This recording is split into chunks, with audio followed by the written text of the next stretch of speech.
Γεια σας και καλώς ήρθατε σε ένα ακόμα βίντεο αυτού του καναλιού. Σήμερα λοιπόν θα φτιάξουμε αρνάκι στο φούρνο με πατάτες. Μερακλείδικη συνταγή, πεντανόστιμη συνταγή και πάρα πολύ εύκολη. Μην ξεχάσετε να κάνετε εγγραφή στο κανάλι, subscribe, για να μην χάνετε κανένα επεισόδιο με το που βγαίνει ακριβώς. Πατάτε και την καμπανούλα, πολύ απλά και εύκολα. Για αυτή τη συνταγή θα χρησιμοποιήσουμε αρνίσιο μπούτι. Με ένα μαχαίρι δημιουργούμε μικρές σχισμές στο ψαχνό του, σε όλη την επιφάνεια του αρνιού και από τις δύο πλευρές. Αλατίζουμε κάθε σχισμή. Τώρα μπήγουμε μέσα καθαρισμένες σκελίδες κόρδου.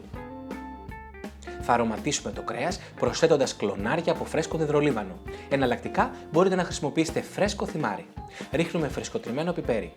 Το καλό πασχαλινό αρνάκι θέλει τη μουστάρδα του. Καλύπτουμε πικάντικη μουστάρδα όλο το μπουτάκι. Με ένα πινέλο απλώνουμε τη μουστάρδα να πάει παντού και από τις δύο πλευρές του κρέατος.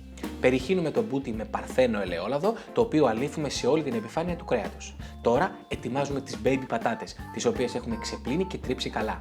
Ρίχνουμε ελαιόλαδο, αλάτι, φρεσκοτριμμένο πιπέρι και φρέσκο δεδρολίβανο.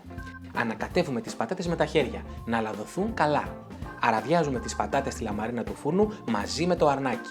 Ψήνουμε σε προθερμασμένο φούρνο στους 200 βαθμούς στις αντιστάσεις. Θα χρειαστεί περίπου 50 με 60 λεπτά ψησίματος ανά κιλό αρνίσιου κρέατος.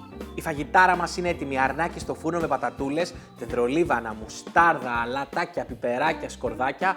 Απλό, πολύ φαγητό, μα τόσο νόστιμο. Φτιάξτε το αυτό το Πάσχα και γενικότερα να το φτιάχνετε όλο το χρόνο, γιατί αυτή η συνταγή είναι τέλεια. Από μένα καλό Πάσχα, να περάσετε τέλεια, να φάτε τέλεια με τους αγαπημένους σας ανθρώπους.